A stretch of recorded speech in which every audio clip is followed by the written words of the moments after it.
Hey there, revolutionary. Before we dive into today's episode, I have something super exciting to share with you. If you've been struggling to find your breakthrough moment and you're ready to take your author career to the next level, I want to invite you to check out the High Vibe Author Membership.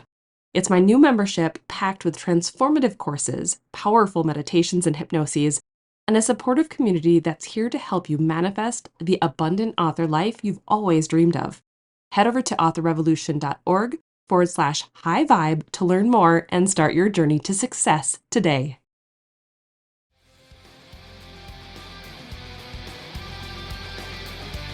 Welcome to the Author Revolution podcast.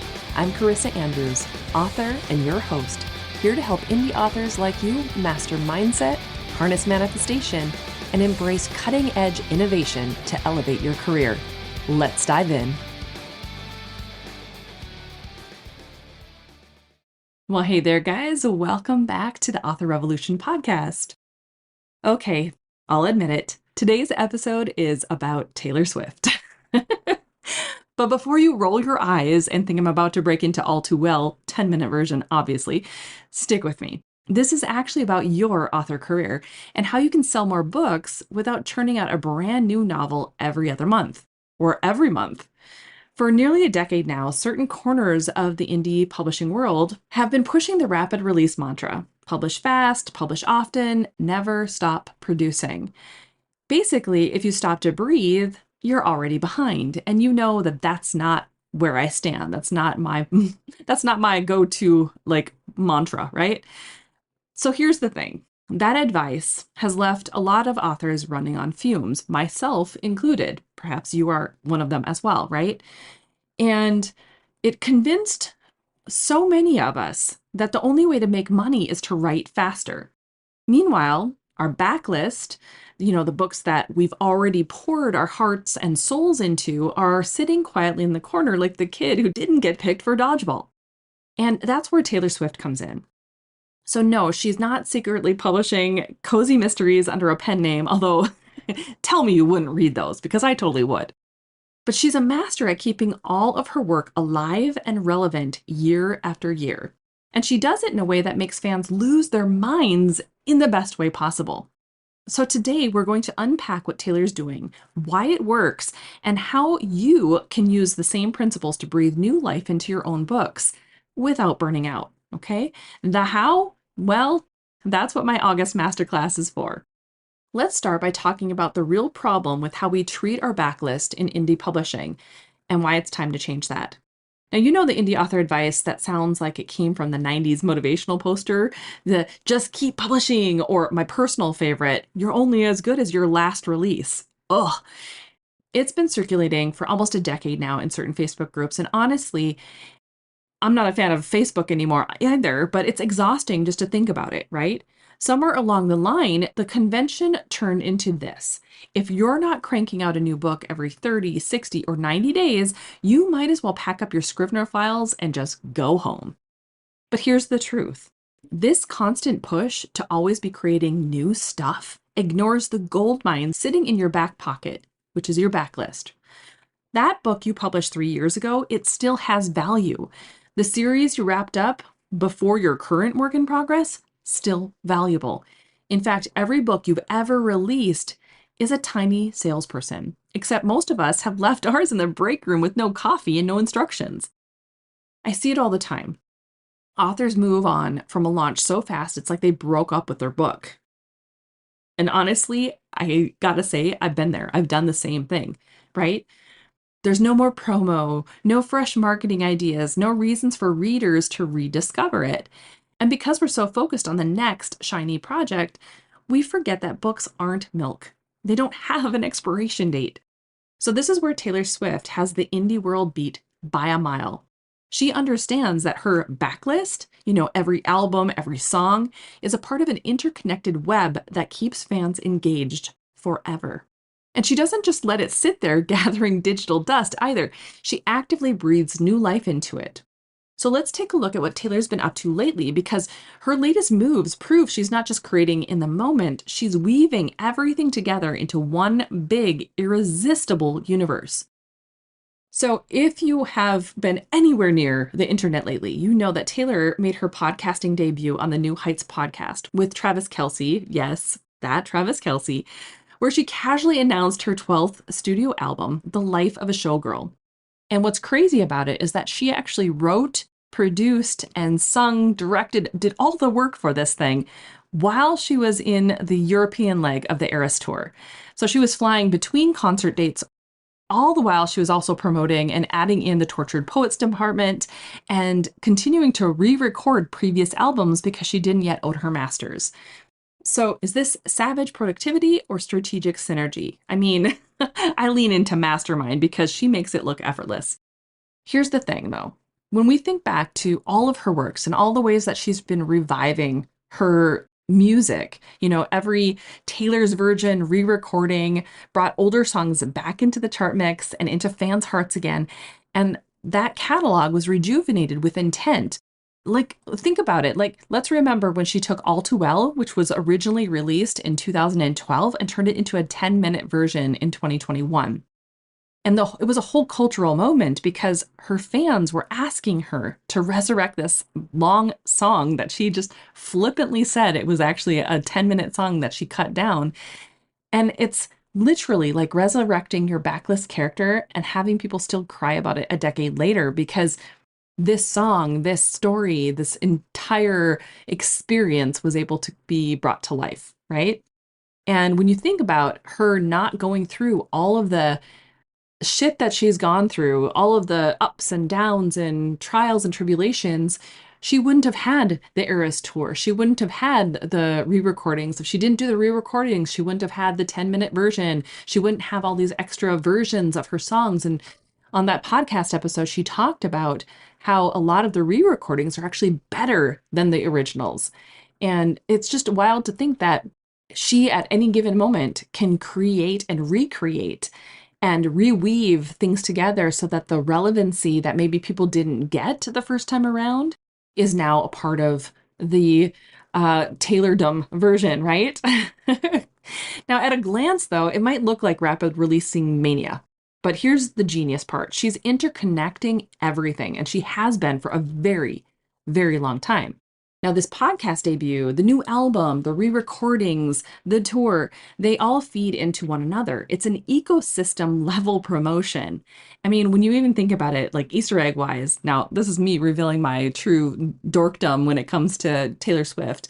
But when you unscramble the first letters of, the life of a showgirl, so that's TLOAS, if you unscramble them and scramble them back around into Lotus, LOTAS, it's Life of Taylor Ellison Swift. Do you honestly think that that wasn't something she thought about? I know she did, but whatever. Taylor's out here weaving stories across platforms while her fans dig for clues. And the rest of us authors can't even manage to make some promos work, right? We can do better. So what does this mean for you and your backlist?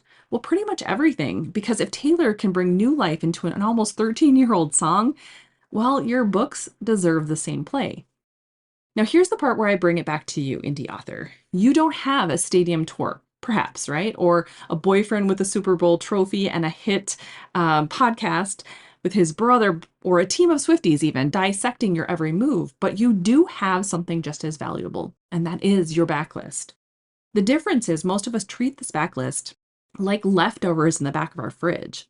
We know it's there, we're sure it's still good, but we never think to serve it up again. So I want to give you 3 principles that Taylor uses to make everything feel like a practically spiritual experience when she's doing any kind of marketing. Okay. So Taylor's principle number 1 is find new hooks for old works. Taylor doesn't just release an album and walk away. She ties it to fresh hooks, a date, a number, a visual theme, a collaboration. You can do the same thing with your books. Tie a romance novel to Valentine's Day. In fact, I'm doing that myself next year, right? Or even a quirky made-up holiday.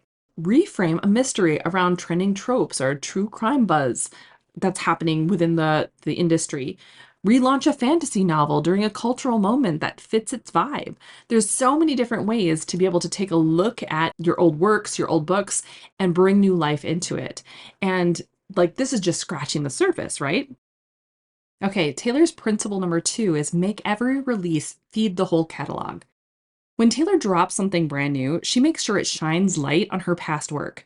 Her Taylor's version re releases didn't just sell those albums, they drove streams of her entire discography. Now, as an author, that could mean mentioning backlist characters or events in your new releases, including backlist excerpts or bonus scenes in your reader magnets, offering bundle deals that pair old and new books together. Like I've brought characters into new books across all sorts of different things. I've laid Easter eggs, and some people get it and some people don't. But the whole point here is to make it as much fun as possible to live and be immersed in the worlds that you create. Okay, Taylor is a storyteller first. She knows how to tell a good story and weave in all of the things that get us excited, right?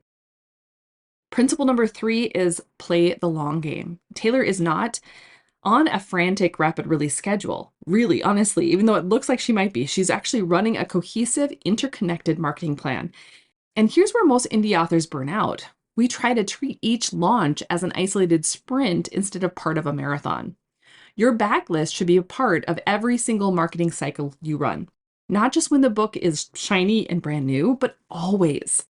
The system to identify the right backlist title, create a month of promo in minutes, and automate the process so it happens every quarter is exactly what I'm walking you through in this month's Author Revolution Masterclass. So if you've been ignoring your backlist, this is your sign to give it the Taylor Swift treatment. And no, that doesn't mean putting a glittery microphone on your cover or a lock or whatever, unless you want to, right? So if you're ready to stop treating your books like the one and done projects and start giving them life and sales that they deserve, here's how we can make that happen. Instead of spending weeks trying to figure it all out on your own, you can join me for a focused, high energy training where I'll hand you the repeatable system that I use to monetize my own backlist and how I do it without using platforms like Facebook or Instagram, essentially Meta, whatever. It's called Backlist to Bank, Monetize Your Books with ChatGPT. And in 1 hour, I'm going to show you how to pick the most profitable backlist title right now, how to use ChatGPT to create 30 plus days of promo content in minutes, automate quarterly backlist pushes so that your books keep selling year round without you feeling chained to your laptop. We go live this Friday, August 22nd at 1 p.m. Central Time, right on Zoom, just like normal. But if you're hearing this after that date or have something going on, no biggie, the replay will be available. Either way, head over to authorrevolution.org/masterclasses to check it out or get signed up, or even to check out the rest of the backlist catalog of masterclasses. See what I did there? Now, whether you've got 2 books or 20 in your backlist, this is your chance to start treating your backlist like it's the asset that it is, okay? Give it the Taylor Allison Swift treatment and watch it start paying you back. And who knows, maybe a decade from now, your readers will still be obsessing over your version. Let's make that happen. So go forth and start your author revolution.